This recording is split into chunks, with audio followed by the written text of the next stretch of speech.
Okay, the recording has started, and we're going to go ahead and get cracking here. Okay, the short passages. Last time we talked about long passages. Who remembers some things that we typed about long passages last time? In the text box, go ahead and type some things that we told you about long passages. See what you guys come up with in the text box.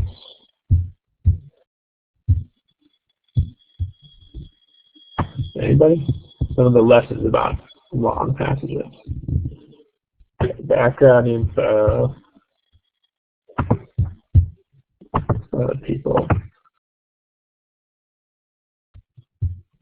Point. Okay, so point means we'll flesh these out a little bit. Structure, logic, point, tone. Yeah, those are good. Okay. Then we talked about 2 focus questions, which we're definitely going to hang on to those. So yes, excellent. And then anybody else? Anything else that we talked about last time? We're going to condense some of these into a summary here in a little bit. I see a couple of people are still typing. Yeah, what the facts do. The point is never just to inform, right? Okay, that's a pretty good summary. So let's go ahead and get that summary on the board. And then we'll see which of these things apply and which of them don't apply in terms of the longer passages. Because unfortunately, some of them will be true and others will not. So, things we learned about long passages last time. The first thing is that there's a regular structure. There's a very regular structure to the long passages, where you've got the first paragraph is a genuine intro paragraph, which almost always summarizes the main idea pretty cleanly and neatly. And then the body paragraphs have also their own type of structure, which is basically you have a topic sentence, and then the rest is a bunch of details, which are less important, and they usually just support the topic sentence. And then in terms of how to read it, you don't really have to concentrate on the whole thing. It's okay to read selectively and even to skip parts. We talked about how the main intro paragraph is very important. And we also talked about how the topic sentences are important. And then if there's a change of pace, if there's a focus shift or wrap up at the end, then that's important. And then lastly, we flip through some of the other things you guys are saying. What's going on with the sound feedback? Is anybody else having issues with the sound? If you are, go ahead and type in the box.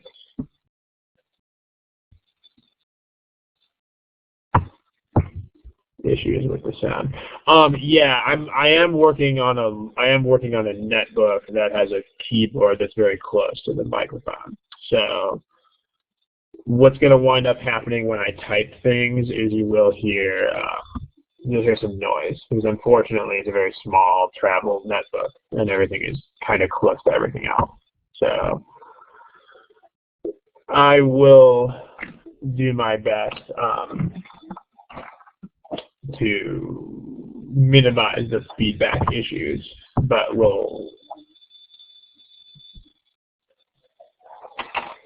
have to deal with it when it comes to that. So, but is anybody having issues hearing me?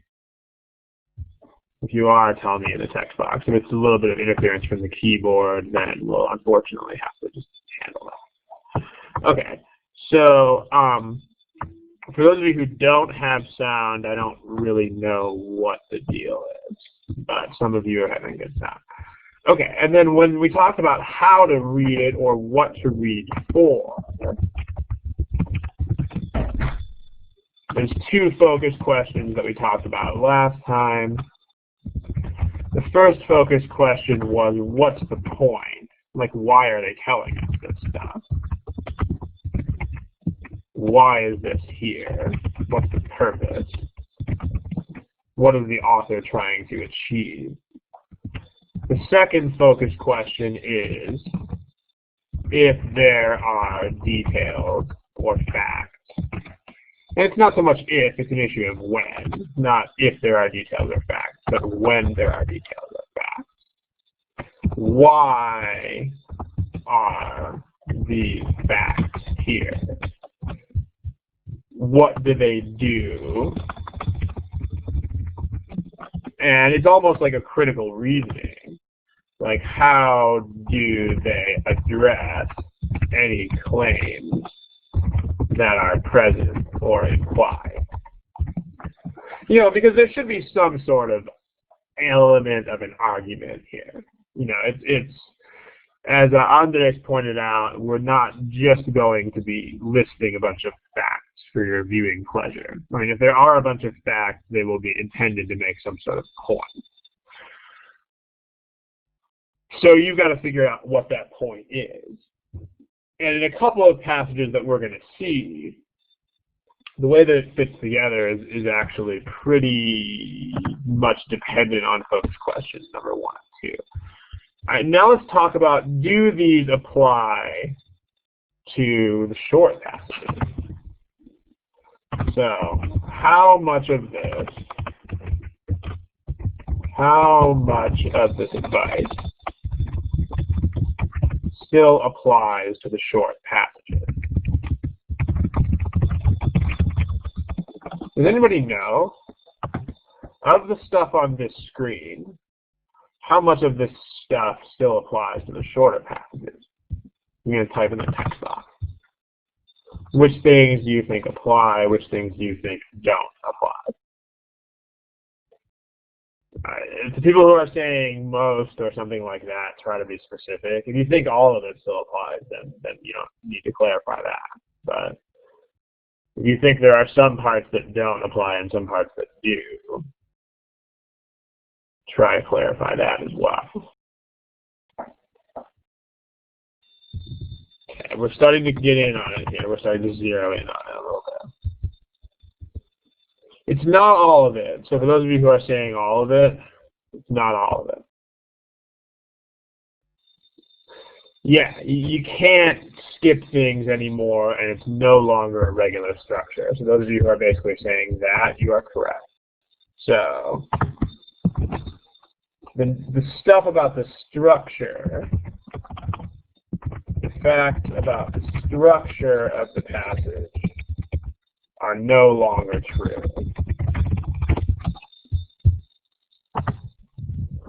And the thing that's unfortunate about short passages is that short passages don't have a regular structure.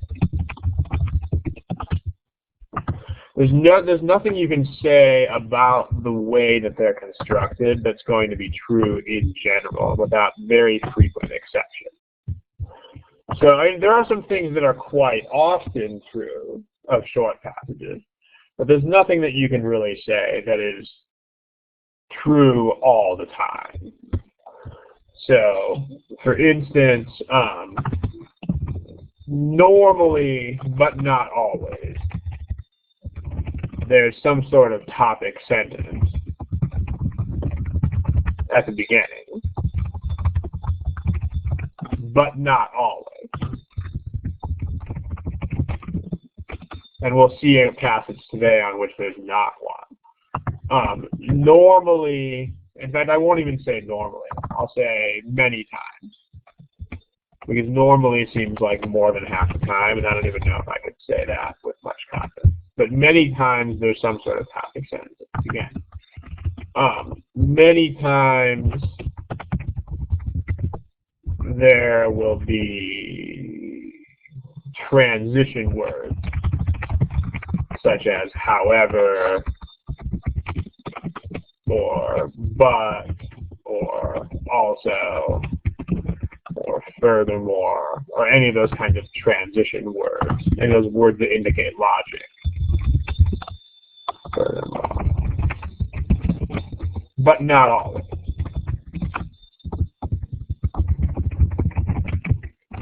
Etc. So what this means, since short passages don't have, also is a transition word because, transition words don't have to mean things are changing. Transition words are anything that shows you how two or more sentences fit together. Like if you say also, then you're having two things that are like each other or that make the same point. Whereas if you had however or but, that means you're going to be making the opposite point. So yeah, that's a kind of transition word. The transition words are anything that, I don't know if they're universally called that, but when I taught school, I called them that, and they were called that when I was in school. Transition words, basically words that indicate logic. But the fact that there's a lack of regular structure means that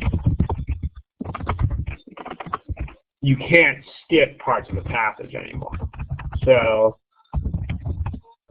you can no longer bet on certain parts of the passage being more or less important than other parts of the passage.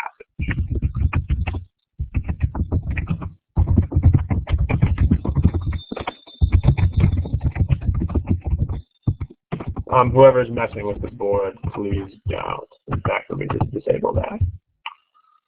Okay. You can no longer rely on the importance of certain places in the passage. Instead, you actually have to go through the whole thing. So the process, there's much less of a process, but the process is basically this. You do actually have to proceed through the whole passage. But, and this is even more important now because you can't isolate any locations to concentrate on more. It's even more important that you focus exclusively on those two focus questions. So, concentrate exclusively on the two focus questions. And if you remember what those are, the two focus questions are what's the point, and if there are details, what are they doing there? So let's get this stuff upstairs so that we can get the focus questions to fit on the screen.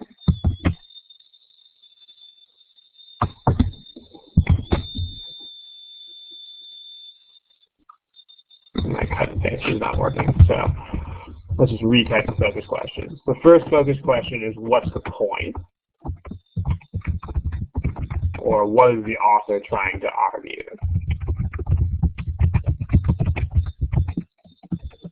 Argument is a good word to use here because these things really do have to be argument.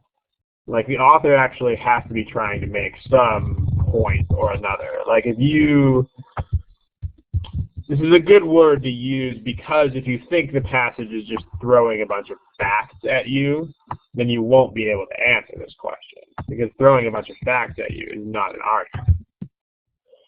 So for people who fall into the bad habit of thinking the passages are just collections of facts, one thing that'll help you a lot is to use this word when you think about this focus question. You think about what is the author's argument, what point is trying to be made. And then the other point is not to get swallowed up in facts when there are facts or details. Why are they there? What arguments are supported or refuted by these facts or details? In other words, you're not supposed to really remember what the facts were, because you don't, at the end of the day, you don't really care. But you do care what those are doing as far as the way they affect the argument go. So this may be a little bit less than satisfactory for a lot of people who are looking for a formula. But basically, we're here to tell you that there's not a formula, unfortunately, for this stuff. It's just not formulaic. So the trade-off is you have less of a passage to deal with. You have a lot fewer words in the passage. But the trade-off for having a passage that has fewer words is that it's much more random and there's a lot less reliability to the way that it's structured. Smiley face if this all makes sense. Any questions, go ahead and type them in the text box, please. Otherwise, we'll start looking at some actual passages and making some sense of them. Okay. I don't see anybody typing, so I think we will go ahead and start looking at a passage. In particular, let's look at this one first.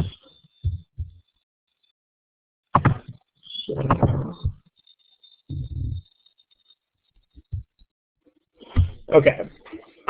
This is important. If you can't see this passage or if it's distorted on your screen, let me know. This passage appears in a text box, and on Illuminate, text boxes are sometimes different sizes, and they appear differently on different people's screens. So if a text box is not legible to you, then let me know. In other words, you should see a passage on the screen. It's basically one giant paragraph, yeah. In fact, yeah, this one is actually really just one giant paragraph. Some of these have paragraph breaks. This one doesn't. As far as the person who's asking about the level of the questions, it's really not something that's ever worth worrying about. With reading comp, there's no real distinction between questions that would be considered easier and questions that would be considered harder. The techniques that are used to answer them are not any different. So if a question is harder, it's only because maybe people have a little bit of a more difficult time finding the information. But the techniques are the same. So what we're doing today is applicable across the board. Okay. Remember what our focus questions are. So let's read through this and let's talk about what they're doing here. And remember what you want to do in order to find the point. One of the best ways to find what they're doing, what are they arguing, is to look for transitions.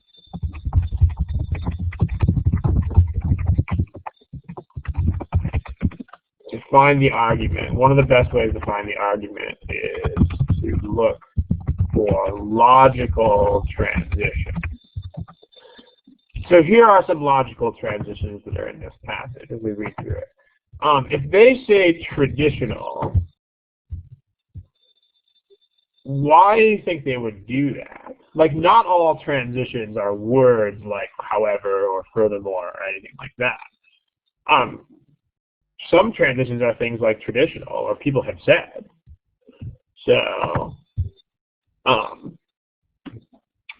okay, you guys are starting to get it. Text box, anybody has any other ideas?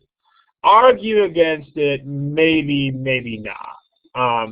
Sometimes yes, sometimes no. But yeah, it's a contrast of some sort. Yeah, argue against is maybe a little bit too specific. But yeah, there's gonna be a new view. So if they see traditional indicates that some sort of contrast is going to come up. Because otherwise there'll be no reason to say that. So either a new view or counter-argument.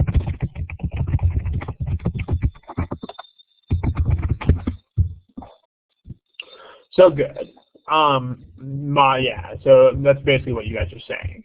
So traditional social science models of class groups in the U.S. are blah, blah, blah, blah, blah, blah, blah. So let's talk about the notes we would take. Remember the notes, which are exclusively to answer the focus question.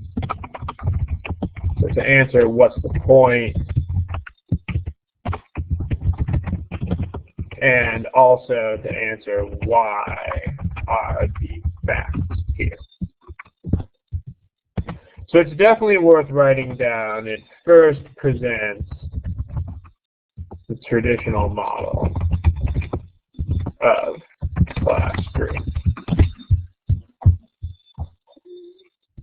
They are blah, blah, blah, fact, fact, fact, fact, fact, fact, fact, fact, fact, fact. The reason why these facts are here is just to describe what the traditional view is. So you don't so much care right now. You don't want to write it down. Here's a contrast. Some of these people, by contrast, have argued that it is instead based on. So you can pick up from this is going to be important. So this is a transition. So notice some people, by contrast, and instead. So there's your new view.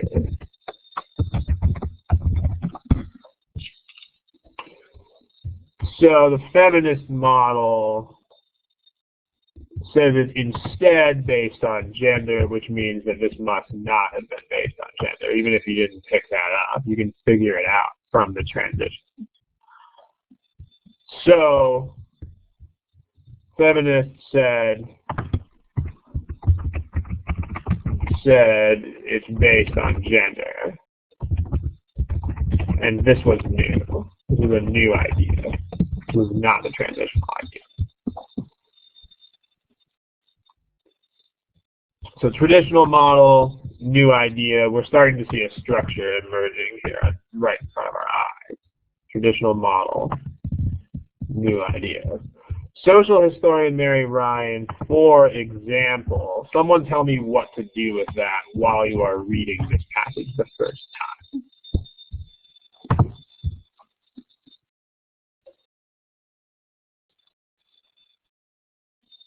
Good. Yeah, you can just skip it, or at least let your eyes kind of glaze over it, because it's just an example. It's an example.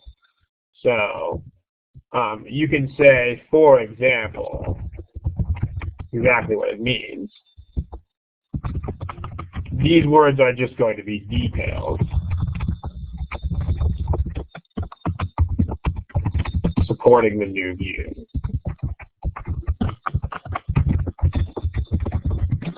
So you don't really care about them right now, but if they ask you a question about it, then you're going to care. Otherwise, you're not. Pretty much black and white. Same thing with a colon, same sort of thing. Colon also usually also means details to follow. So that colon is also a transition showing you that they're going to come up with examples. So blah, blah, blah, blah, blah. We don't care. We'll come back to it if we need to. Recently, though, recently is also a transition because it contrasts with traditional. Other feminist analysts have questioned this model. So notice there's just loads of transitions there. We've got recently, we have a though, and we have a question this model. So that means we're going to get another new view.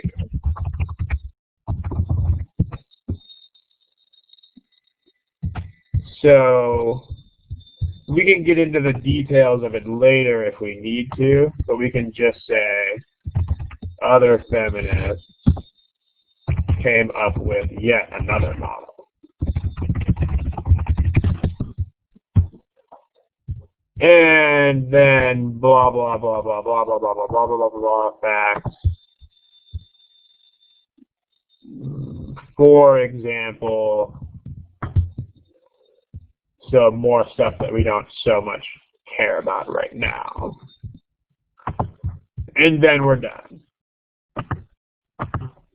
Any questions?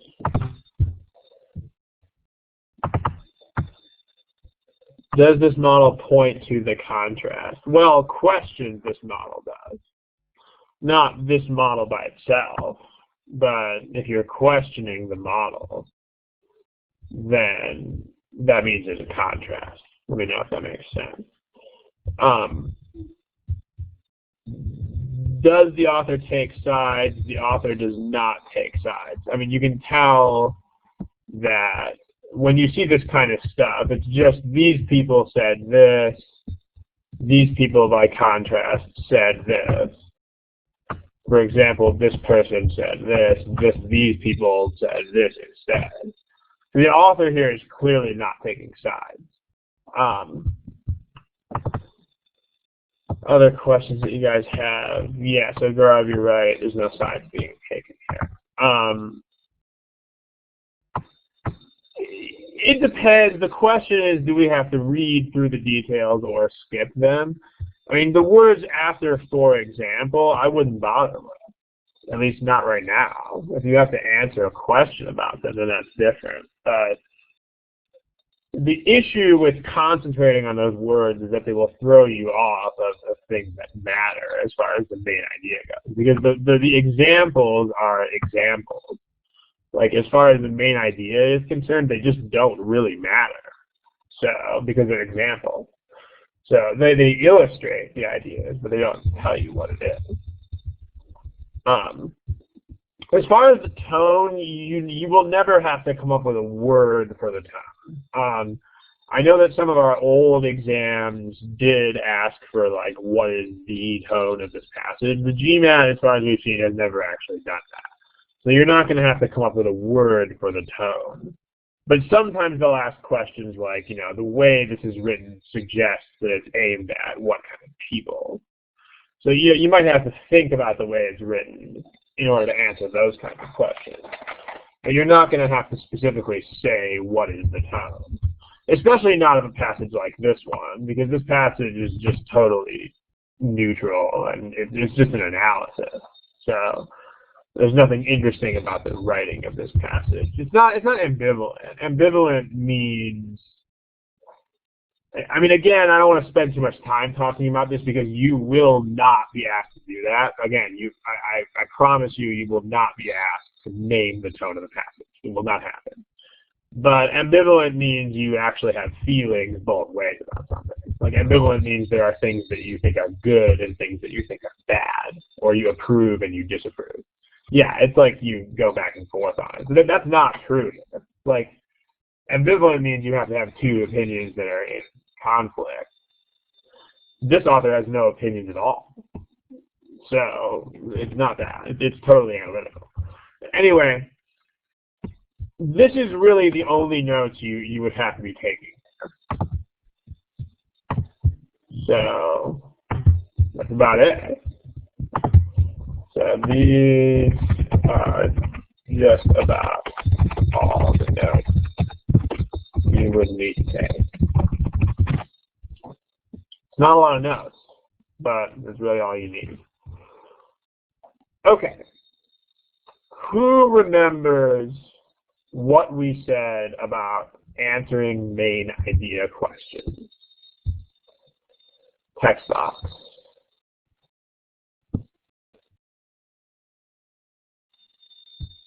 How do you answer main idea questions?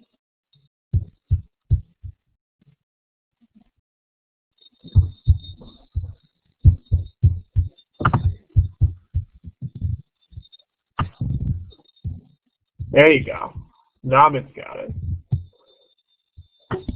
Namit, everybody look at what Namit Point Joshi at Point NCSU wrote. Yeah, remember you want to actually, you can't close them, but you should be able to cover them up, physically speaking. So yes. So remember what we said about the question type still applies. So everything we've said about how to answer question types is still going to apply.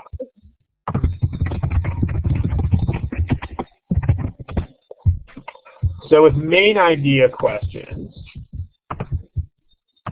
just to give the reason why you want to do this is in the last study hall archive if you're interested in the reason behind it. But the technique for main idea questions is you actually, as weird as this sounds, you actually want to physically cover up the answer choices. Then you want to predict the answer from your reading and notes. The focus question should be more than enough to help you predict the answer. And then compare your prediction with the choices. Do not look at the choices until you have predicted. Do not.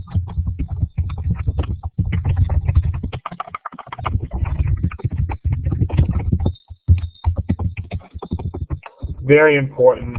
We talked about this last time, but the way that they get you to get main idea questions wrong is to give you choices that are totally wrong, but which are still tempting if you haven't been, it's like the way salesmen convince you that you want things that you don't really want. Because if you don't walk in there with your mind made up, then they can put ideas in your head that were not really there and stuff. So remember what we've got. Here's a main idea question, and conveniently, I've covered the choices. You should not see the answer choices right now. Smiley face if the answer choices are not there. Give me the smiley face. Okay. Smiley face. All right. For the person with a raised hand, I don't know if you meant to click that or not. If you did, then if you didn't mean to click that, don't worry about it. If you did, if you have a question, please type the question in the text box. Okay, remember, here are the notes. The notes that we have are here.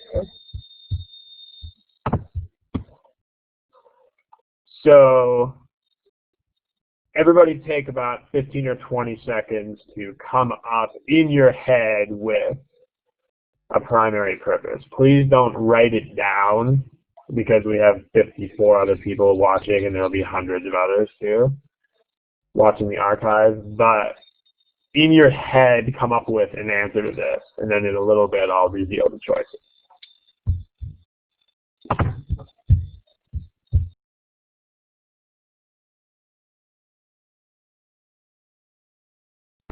Okay, does anybody need more time for that? If you need more time, tell me in the text box, please.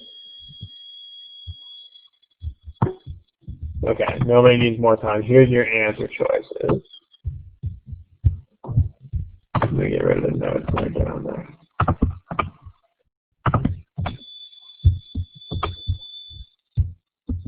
And what I'm going to give you to work with here, please don't type answers into the text box.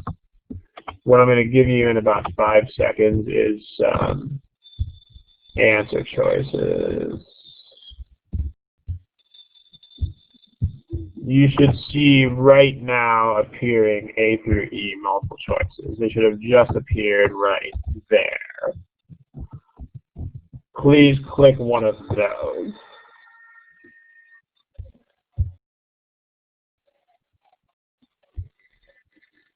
Yeah, we did.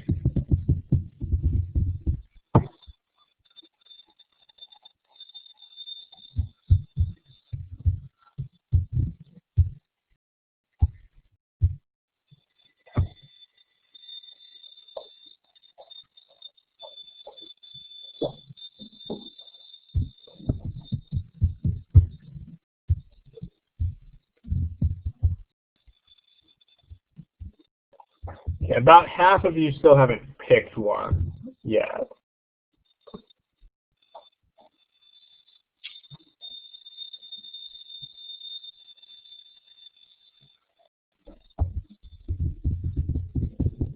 Okay, try to pick an answer, please, in the next 10 seconds.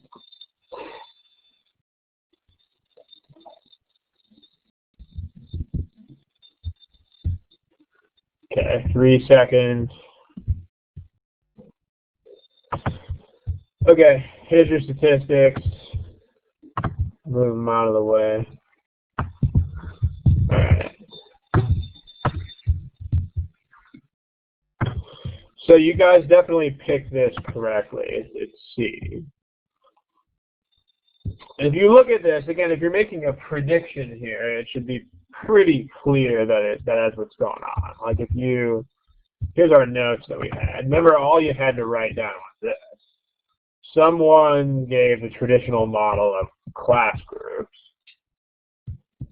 Feminists gave some other model of the same thing.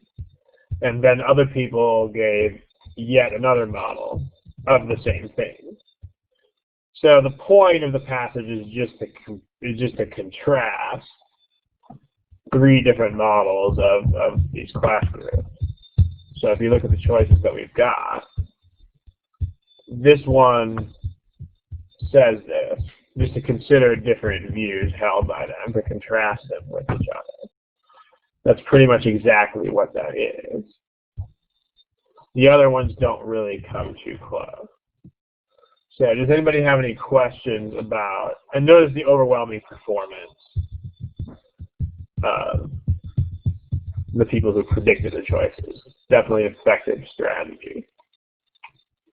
So, as far as that question goes, as far as social scientists,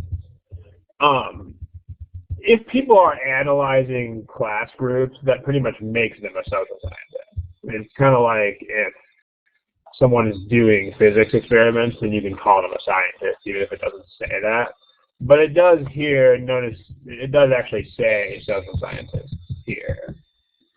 And then these are social science models, which implies that they're also held by social scientists. So lastly, though, analysts who are analyzing this stuff are also, you can call them social scientists. As far as D goes, D is not the point. The point is to give the traditional model and then to give other models that contrast with it.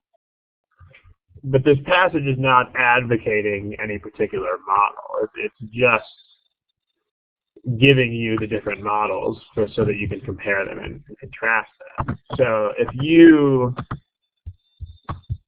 said D means D means to propose this is actually to, number one, that would be advocating these views, which this passage doesn't do.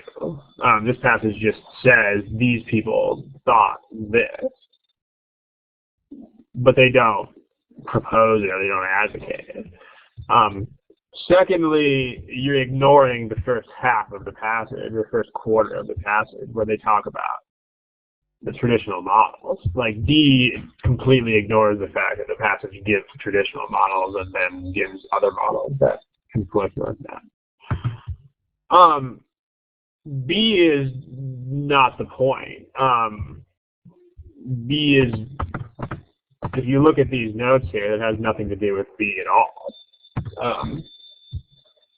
B just talks about here's different ways people model class groups. So that's the point. If you considered D even for a short, if you considered B even for a short bit, this means that you got caught up in detail. And in fact, if you picked B, you made 2 mistakes, which are the following.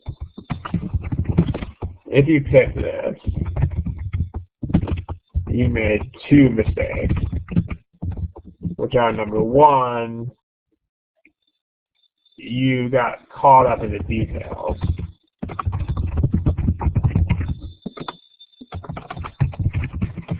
Because all of the economic role stuff in this passage is detailed, all of it. And then also,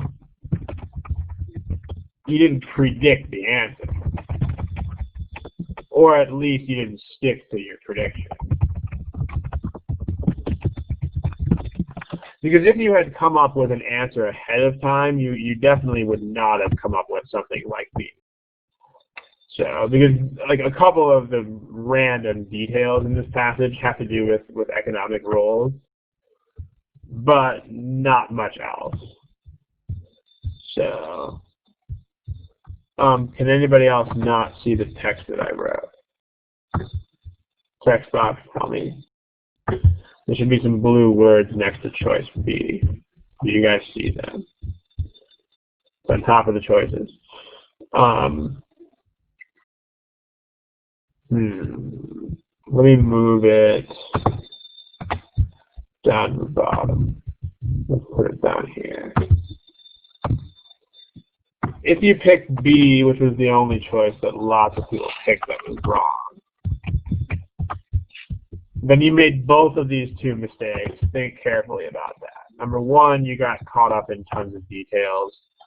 And number two, you probably, almost certainly did not heed the advice to come up with your answer first. Because again, this is how these things work. This is how main idea questions work. I mean, they'll have stuff that is sort of tangentially related, but then, you know, you'll be like, if you're just picking through the choices, you'll be like, oh, I saw that. It'll be tempting. I mean, they do talk about economic roles, but that's totally not the main point. And if you predicted the main point, you would not come up with that. Any other questions about this problem? I see a couple of people with Alexi has text in his box. Alexi, I'm not sure what you're asking me, so maybe if you could retype that as a complete sentence. I don't really know what you're asking me. Sorry. Notice we've got a rehash of the main idea advice. Now we're going to start looking at new types of questions, but this is what we do as main idea questions. Alexi, if you're asking me whether examine and analyze are the same thing, the answer to that is pretty much yeah, they are. So if that's what you mean, then the answer is yes. Okay, any other questions about main idea questions? Now we'll start looking at some new types of questions. Okay, let's look at other types of questions that take the same type of approach.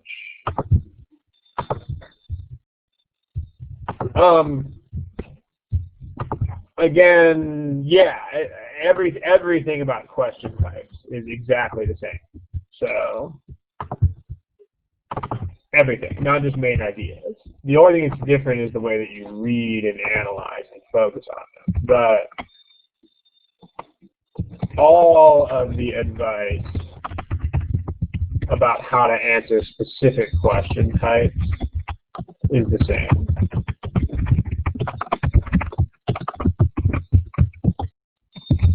Is the same for short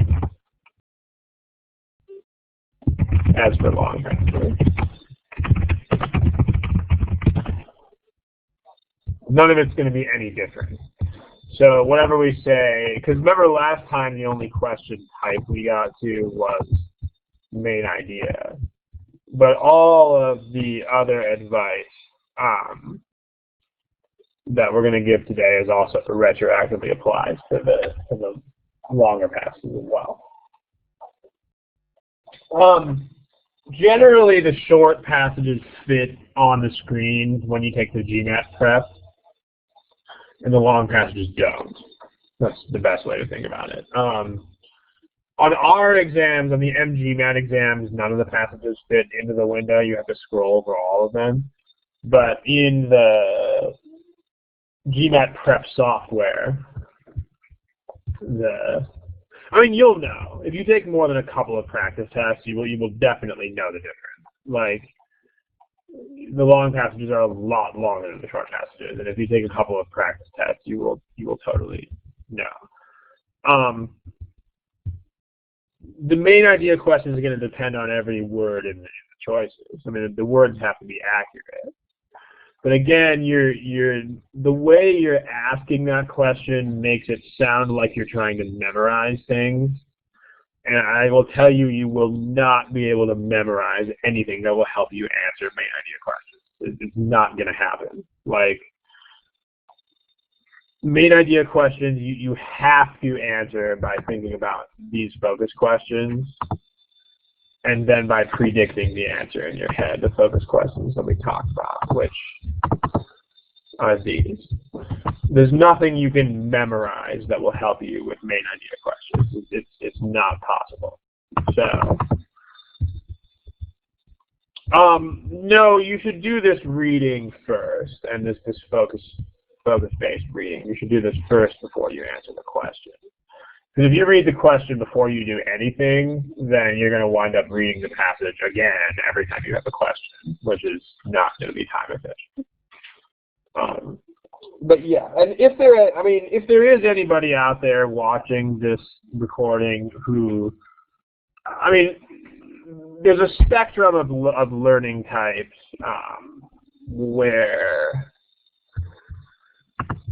okay, the best way for me to indicate this is to kind of use a number of line type presentation. But there's a spectrum of the way people learn, where generally it varies from pure memorization to pure understanding and intuition.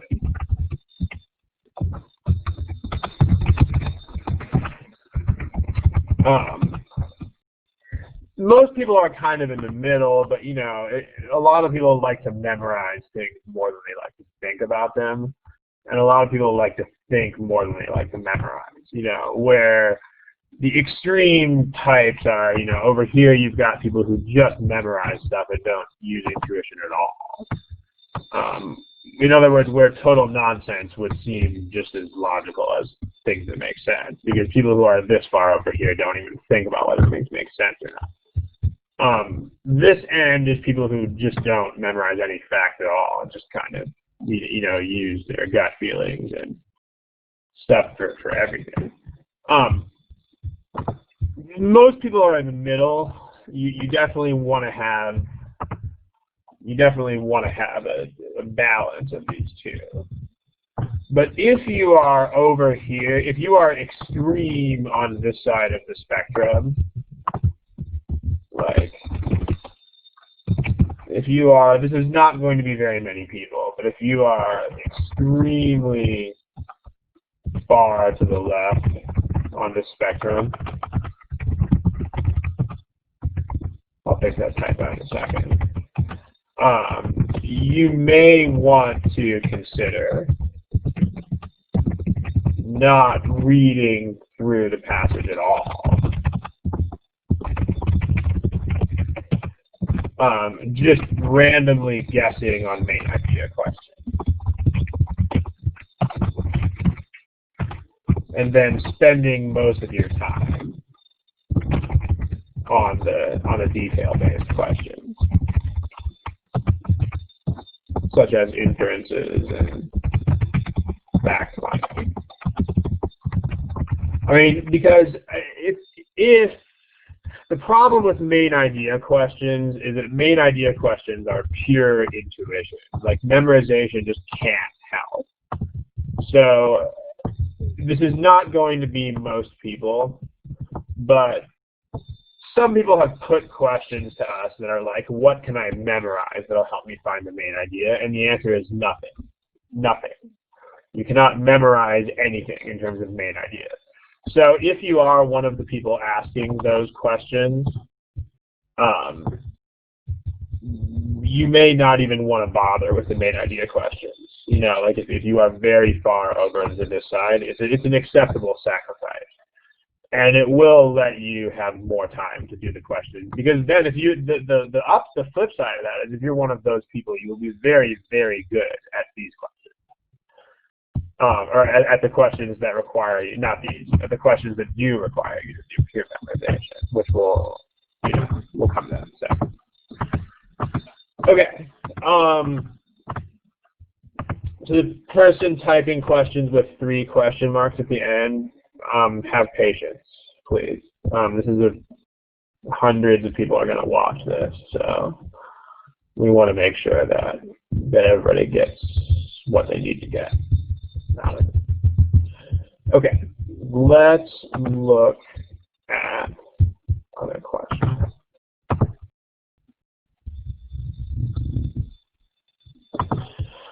Okay, there are other types of questions that have the same strategy as the main idea.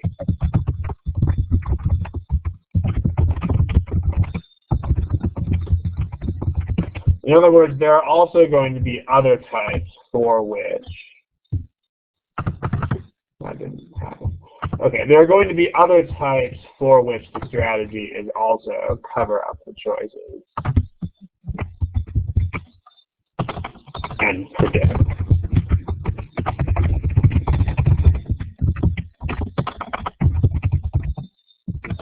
And let me tell you what those are. Okay, if you get like what or like how is the passage structured, or if you get what does the author mean or intend by the use of the word, you know, they point out some word. Or if they say something like, how does the first paragraph contrast with the second paragraph? Or like, what's the best description of, you know, something like this paragraph or relationship, etc. Or the tone or attitude of the passage suggests that what, or like the tone or attitude of the passage suggests that the author feels how about this issue, etc. I mean, notice what all of these have in common. Primary purpose is this. And then also, if there's a question that asks you to make a title for the passage, that's also this. Because if you're making a title, that's the title is definitely going to be the main idea. So, we should try to stay focused on RC here. Blake, there's a whole study hall on those bold-faced questions. It's I want to say, it's either April 1st or April 15th. So if you want to just go watch the archives, then that's in there. Basically, all these questions have in common the idea that basically any question that asks you for the meaning, intent, or organizing principles, you still want to cover up the choices, predict, check. And then again, if you are an extreme memorization-based thinker, like if memorization is literally the only technique you use to learn anything, and again, there are not many of those people, but if you are one of them, then you may want to just randomly guess or skip it, so that you can spend the time on things that you're better at. But notice, how is the passage structured? That's asking you for an organizing principle. What does the author mean or intend? That's meaning or intent. how does the first paragraph contrast with the second? That's an organizing principle. Because that's asking you, well, why is it in paragraphs the way that it's in paragraphs? What's the best description of this that's intent or meaning? What's it there for? This is intent or meaning again. So if it ever asks you, you know, what do they mean here, or why is it organized, or how is it organized? So this is a new question type, but it's not a new technique. Meaning, intent, or organizing principle. Still, cover them up, predict, check. So for the last passage, let's take a look at a question that does this. Just a second.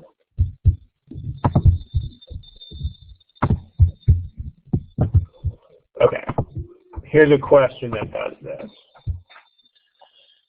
Can everybody see the question? There should be a question and there should be no choices. If that is not what you have, then let me know in the text box. You should see somebody wrote UI. I do not know what that means. Okay, you don't need to write yes. If you do not see a passage, a question, and no answers, if you see anything other than that, tell me in the text box. If not, all good. If I'm not sure what you mean by I can't see very well, if it means that it's small, then you should probably make the window bigger. The text will be sort of small. That's true. There's not really a lot I can do about that, because Illuminate is the size that it is. But you may just want to make your window bigger. I'm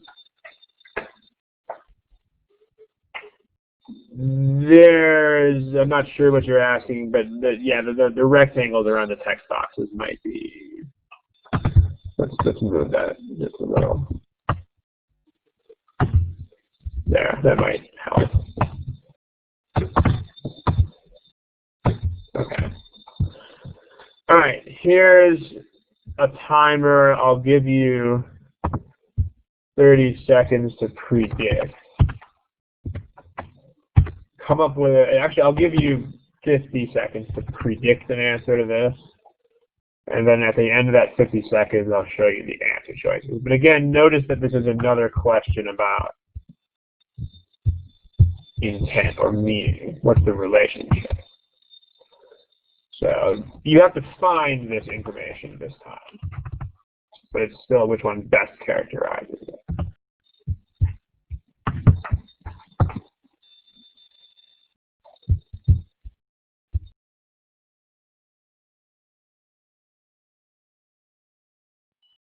Okay, there's your choices. Again, you should have the A through E options up there. Please indicate an A through E option. I'll give you about 30 to 45 seconds to do that. And a timer. Remember, don't type in the text box, indicate with these things. Okay.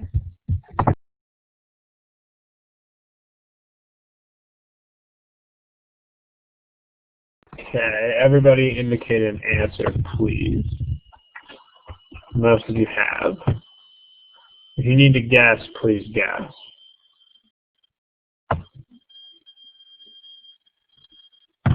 Five seconds.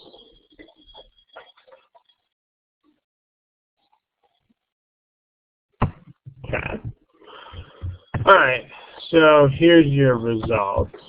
Again, you mostly picked the correct answer, which indicates that this technique is working. It's a relationship question. Characterize the relationship. That means you do want to. It's a question about meaning.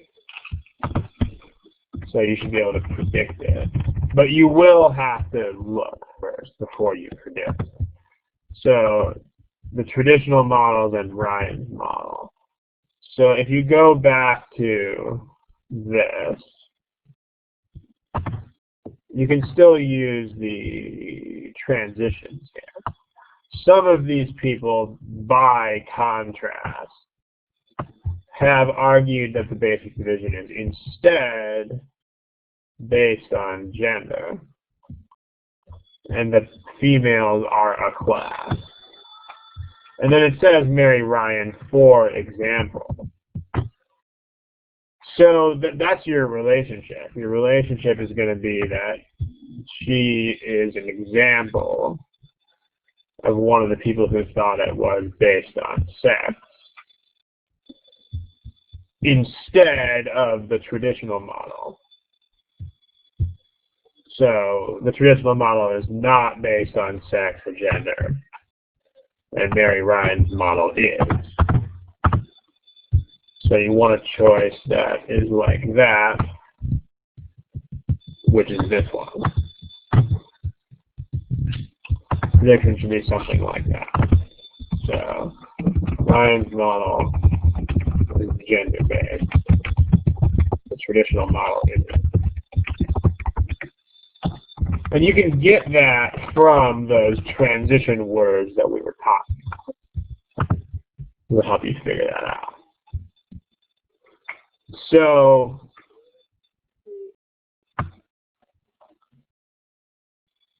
B implies two things, neither of which is really in there, one of which is not in there at all. If you, I'll talk about that in a sec. Angry is a strong word. B says they differ from Ryan in their assumption that women are financially dependent on men.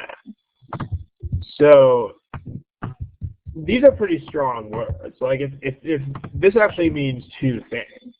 This means, first of all, that the traditional models do assume that women are financially dependent. But if differ in this way means this is the difference. So B would mean that the traditional models said women are dependent on men, and Ryan's model said women are not dependent on men. And that's not true.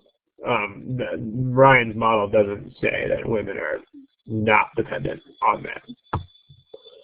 Let me know if that makes sense. Okay. C, D, and E were minority answers. One person each chose them, so I think we're pretty good with those. Any other questions? We'll move on to a different type of question.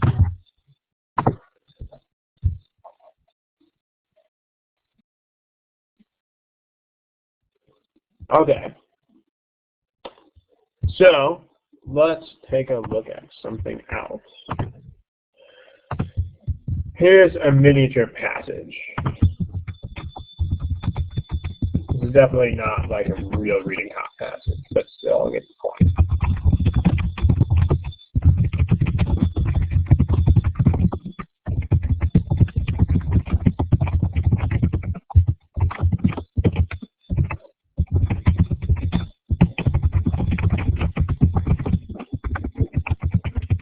Okay, there's your passage.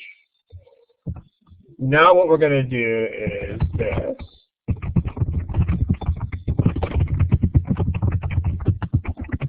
We're going to draw an inference. So now we're starting to look at inference question. First choice, if you've had me for class, which some of you have, then you're already going to know what happens here. But most of you haven't had me for class. First inference is this.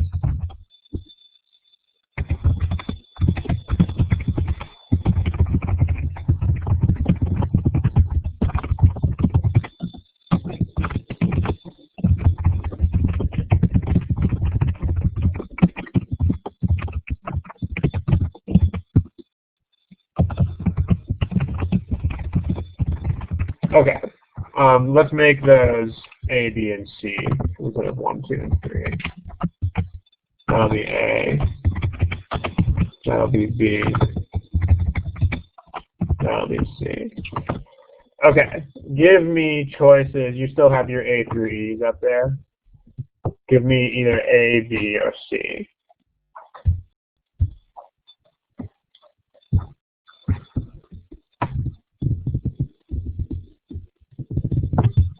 Give you about 20 seconds to do that.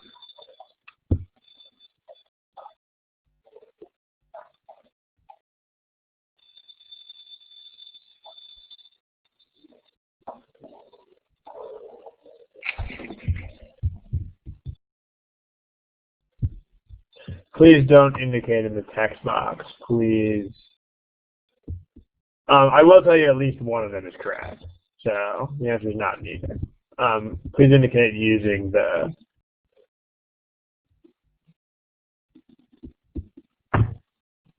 A through C buttons over here, not the text box. Okay, we still have a couple people with no answer. We've got a Thacker, A, we've got a Severat, Rita, Raymond.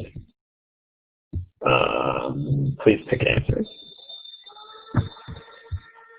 Okay, here's the results. As we can see, we're pretty evenly split on this one. It turns out that it's actually just B. So it looks like there's going to be some learning happening here. The problem is, if you picked A, let me tell you what the issue is. I've got good news and I've got bad news for you. If you pick A, the good news is that you think like a normal real-world human being. But the bad news is that you think like a normal real-world human being. That's the good news and it's the bad news at the same time. Because the problem is, you know, that's what an inference means in the real world. In conversation, inference means that you observe, you basically make a series of observations and then try to guess things that might be true or that are probably true.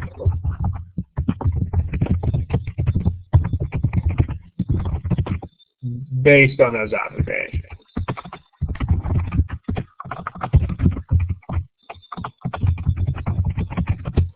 Okay, that's what inference means in conversation. So for example, if I told somebody this, and I said, what would you infer? Yeah, they would probably say this. They would probably say Smith must really like seafood, and Smith is willing to pay quite a bit of money. The problem is that's not what it means on the GMAT. On the GMAT, inference means a statement that can be proved. This is a pretty big, fat difference here. Because that's not what it means in real life at all. But inference means you actually have to prove the statement. So you can prove the second statement because it says Smith has eaten 20 times. And so whoever said he might have had nothing, no, he might not, because this says eaten. And then 19 means 19. 19 doesn't mean at least 19. So, like if you say I have 3 cars, that means I have 3. And it doesn't mean I might have 4 or 5. 3 means 3. 19 means 19. So, there's no possibility that he ate seafood the 20th time. So, he's eaten seafood 19 times out of 20 times that he's eaten, and so the last time must have been non-seafood. So you can prove this.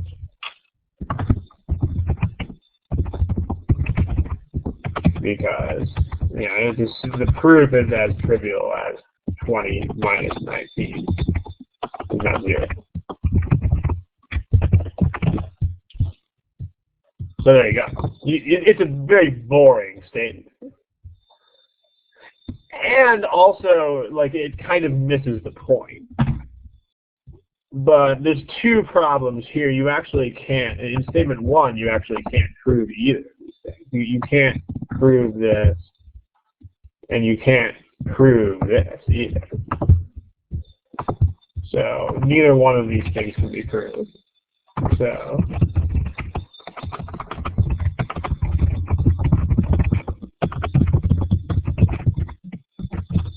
in the first case, eating a food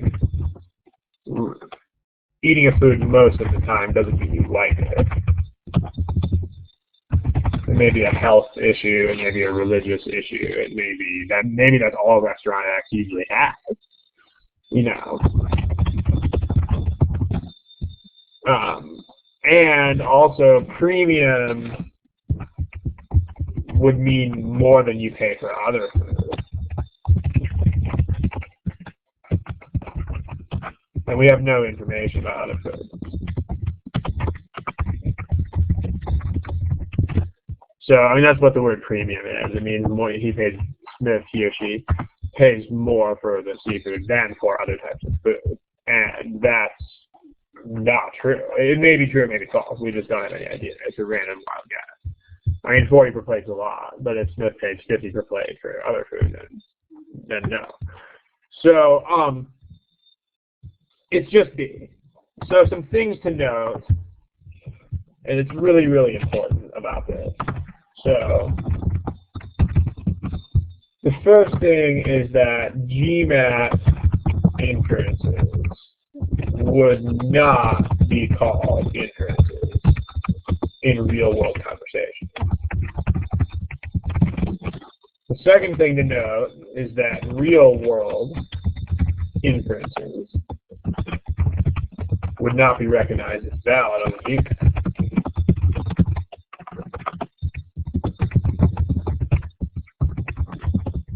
So it really kills the real-world brain in a couple of ways here. The other thing you want to notice is this.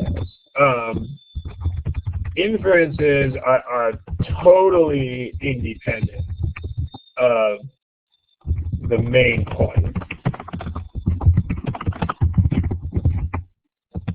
In other words, they have nothing to do at all with those focus questions.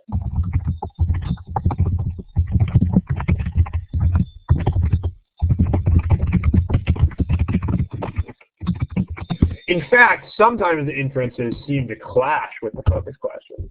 Like if you look at this, if you had to give a main idea for this passage, the main idea would totally be something like this guy eats a lot of seafood and pays a lot of money. Like if there were a main idea, that would be what it was. But the inference actually goes the other way. Like the inference is actually talking about not eating seafood, which is literally the complete obverse. It's the complete opposite of anything that you would ever specify as the main idea. So these are hard for this reason. In particular, for people who are very good at main ideas, these are hard. For people who are memorization, detail-based thinkers, these are much easier. Because actually, if you're an intuitive thinker, that will just get in the way of problems like these. So that's also worth knowing. So let's add a little bit of notes to this slide that we had over here. If you are the pure memorization type, then those questions are going to be easier. Inference and strongly supported, which we'll talk about in a sec. Questions are easier if your learning type is over here. Here, main idea and or intent or organization questions, the ones that are intuitive, are easier if your learning type is over here. So like this is one reason why, I mean, I know that I harp a lot on the idea of not putting too much stock in the idea of difficulty level, but especially on reading comps, difficulty levels are just totally meaningless because like they literally do not mean anything. Because if you learn like this, then you're going to find all main idea questions really hard, and you're going to find all intent and organization questions really hard, regardless of what their so-called difficulty level is. But you're going to find the inference questions easy. If you're more of an intuitive thinker,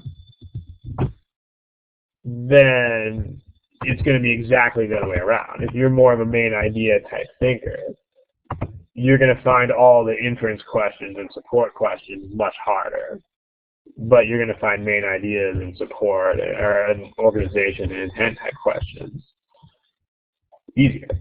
So in the case of, I mean, you should never emphasize difficulty level when you study, but when it comes to reading comp, you should just completely ignore it. It's a meaningless thing.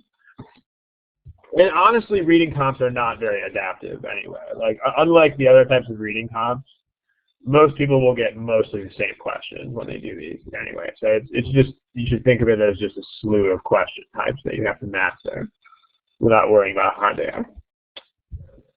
Smiling face if that all makes sense and you're ready to try one.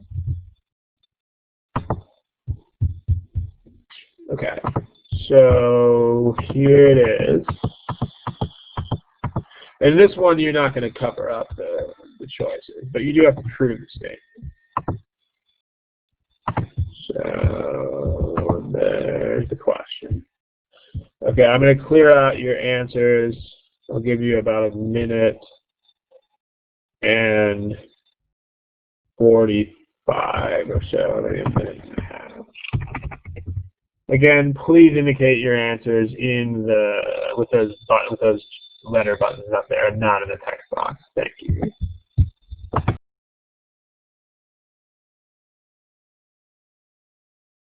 You guys should be able to move the timer around yourselves, actually.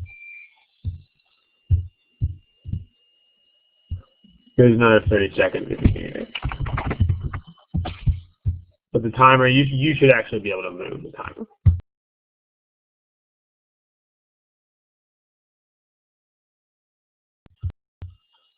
Okay, this question people generally tend to find hard, but try to give me an answer to it.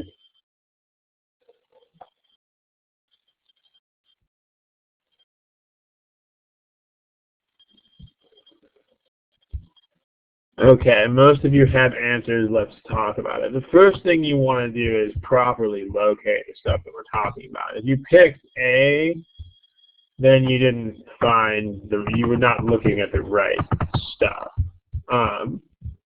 The most recent research is not Mary Ryan, it's this one. So the problem with A is that A is in the wrong place. A is legal status is up here. And the only way that, this is the only place in this passage that anybody ever talks about legal status. So A is wrong because the most recent analysis, as far as we know, doesn't talk about legal status at all. Smiley face if that makes sense. Okay. C is also not the point. If you look at this statement, it just says examining ways in which the condition of working class women differs from that of middle class women, as well as from that of working class men. So there's no, the problem with C is these words more than. You can't prove that because it doesn't prioritize one of these over the other. It just says both of them matter. Like working class differs from middle class, meaning that wealth matters. But they differ from men in their own class, which means that gender also matters.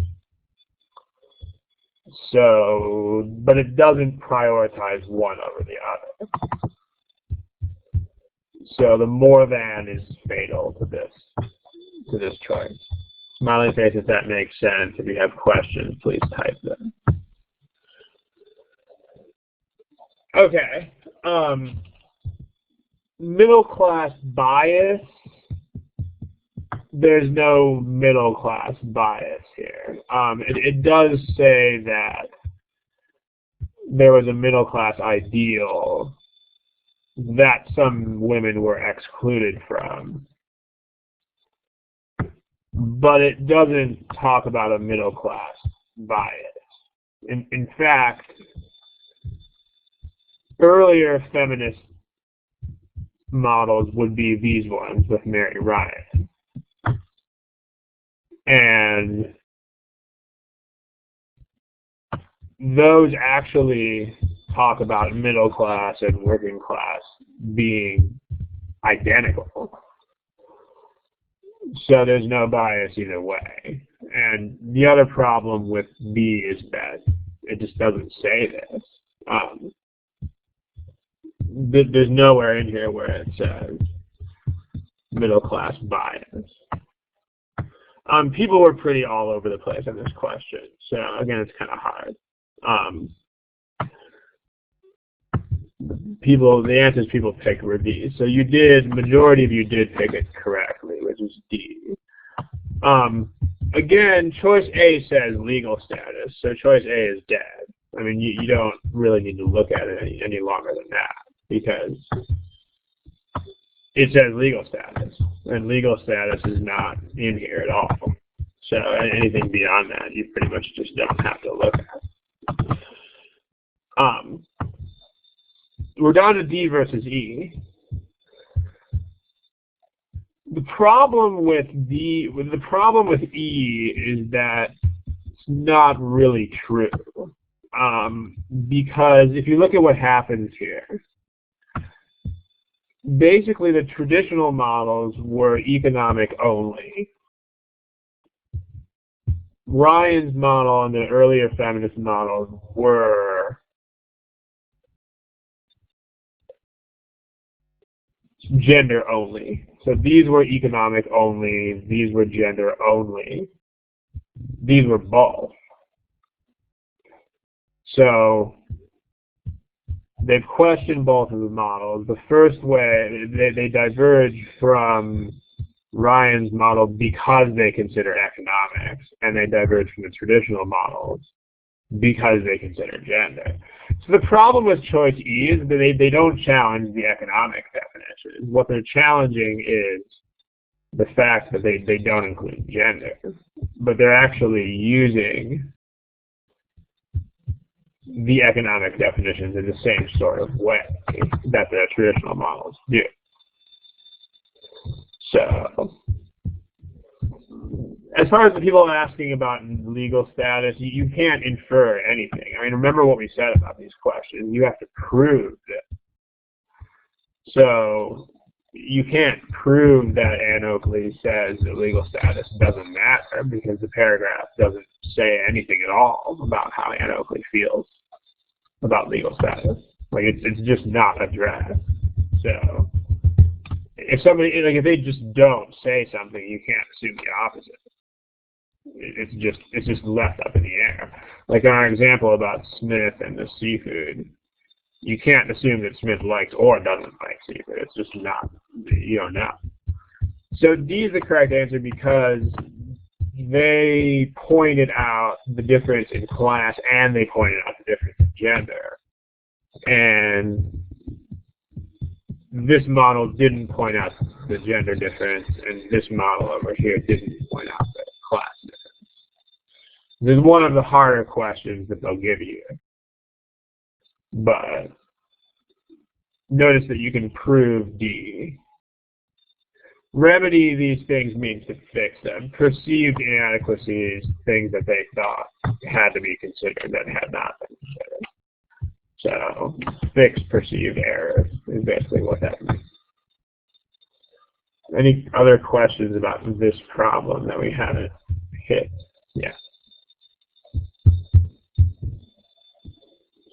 Okay, here's what we're going to do because we're starting to push up against the time limit. I want to discuss two more question types just to make sure we have a full treatment, although we're not going to see examples of them today because we would have to hit another passage entirely, which we don't have time to do. But let's take notes on a couple of different question types that you'll see.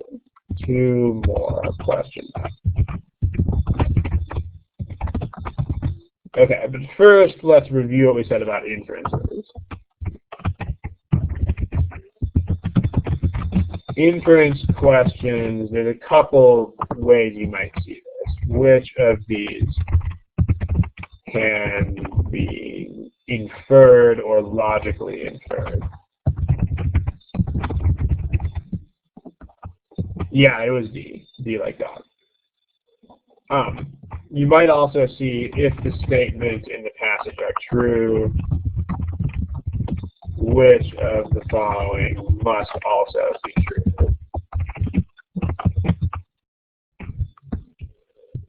These are the ones we just saw, but the deal is here you ignore, you don't worry about main points and stuff, but you just pick the statement that must be true or can be proved. Even if it's a very mundane statement, you need to ignore the real-world conversational meaning of inference, because it just doesn't apply yet. So that's how inference questions work.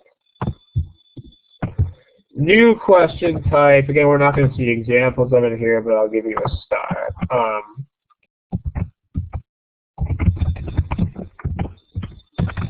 Suggested or supported. It might say strongly, it might not. It doesn't really so much matter. It's really the same type of thing. If they give you a question that asks you for what is most strongly suggested or supported, so like, which of the following statements is most strongly supported? Or the statements of the passage suggest which of the following. Again, there's a contrast here with real life. In real life, suggestion is any sort of vague hint of anything. But on the GMAT, it's not. It's still a very strong statement. In this case, it's slightly less rigorous than the inference. Okay, the inference is basically 100% sure. The difference here is you're like 99.99% sure. So pick the statement that is true beyond any reasonable objection. So in other words, you can say that you're like 99.999% true. But again, you're still ignoring real world meanings here. Because I mean, suggest could mean like slightest, vaguest thing in the real world. So let me give you an example of this with another mini passage. Let's say Rob walked past a bowl containing a thoroughly mixed collection of red and green candies, 50 of each. As he walked past, Rob grabbed 25 red candies and no green ones. Okay, an example of an inference on this thing, because remember an inference has to be something that you can prove true. So an inference here would be something like, after Rob grabbed the candy,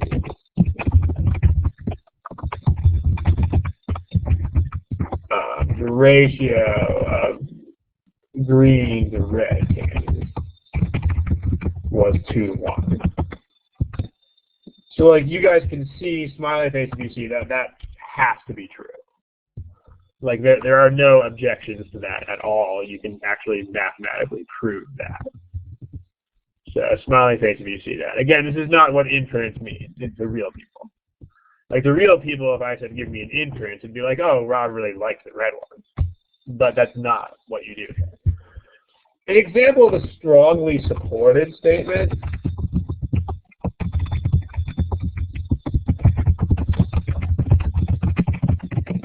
would be something more like this.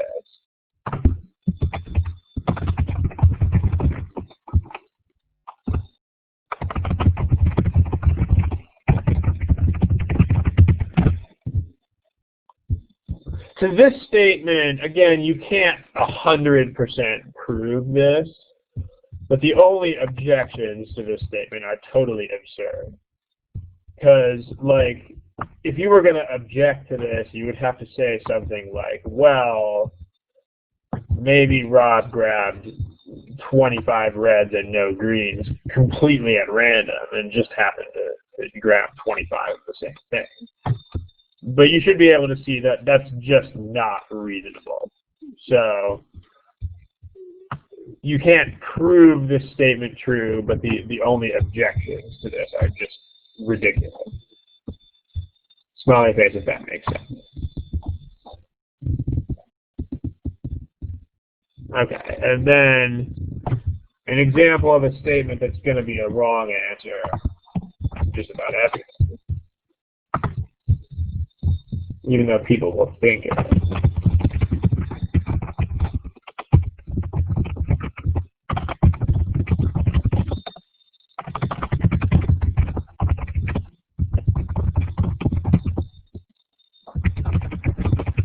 Would be something like this. If you say Rob likes the red candy, the green one. Well, we don't know that. I mean, there's plenty of reasonable objections to that one. I mean, he might, green ones, you know, he might be picking them for some reason other than the way he likes them. He might be picking them for someone else. There's lots of reasonable objections to this. An example, I mean, whereas the only way that this one could be not true is just totally fucked up. So that's how that works. That's pretty much the question types we're going to talk about today. The one major question type we didn't get to today is basically this. If it says, the question says, according to the passage, or it says this, then what you're doing is you just need to find things that are actually stated in the passage. So we're not doing any examples of those because it's basically just go find the information. That doesn't mean they're going to be easy. I mean, they're heavily detail-oriented and nitpicky, which makes them hard for some people. But they're not, you know, it's really just can you find this or can you not find it. So that's what these are. But these are the two that give people the most issues because they're just obnoxious and they're not like the way people think of the real world. So, okay, we are over on time. Dinesh, you said, please explain this. I need to know what you didn't get about the explanation that I gave at first because I need to know how.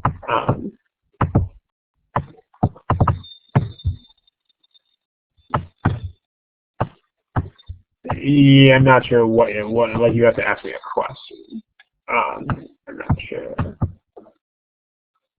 Let me rephrase that. It's the way okay. It's not that he didn't grab them. It's Rob's way of selecting candidates was not correct. So that might help you. So yeah. Let's see. Question. Well, okay. Ronald says it's. I mean, I wouldn't call it might be true because, I mean, unless you're thinking like a purely mathematical robot here, you wouldn't call this might. I mean, this is basically certain. It's not something you can prove using cold logic, but the only ways that this statement could not be true are just beyond ridiculous. So, I mean, it's going to depend on which one of these students that you are. If you are a very memorization-based student, then there's going to be a huge difference between these two.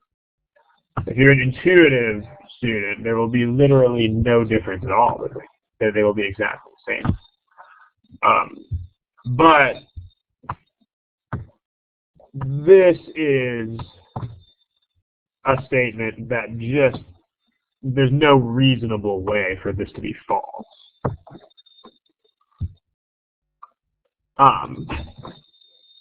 Like if the people who are typing about you have to be like a robot, sort of. On main idea questions, if you're a robot, you'll get them all wrong. On these kinds of questions, if you're a robot, you're good. Another example of a strongly supported statement, like every human in history has been under 9 feet tall.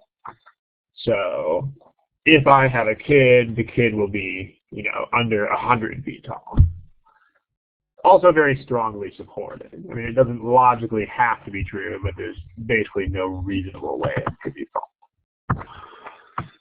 So, but it's not a logical proof. These are logical proofs. These are just, wow, this has to be true because all the false possibilities are just stupid.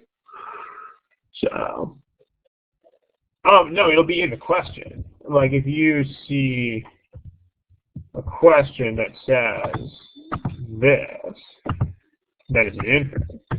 And if you see a question, we didn't get to this passage, but what is it actually? Okay, it's being silly. No. These words will be in the question. Okay, I'm going to stop the recording.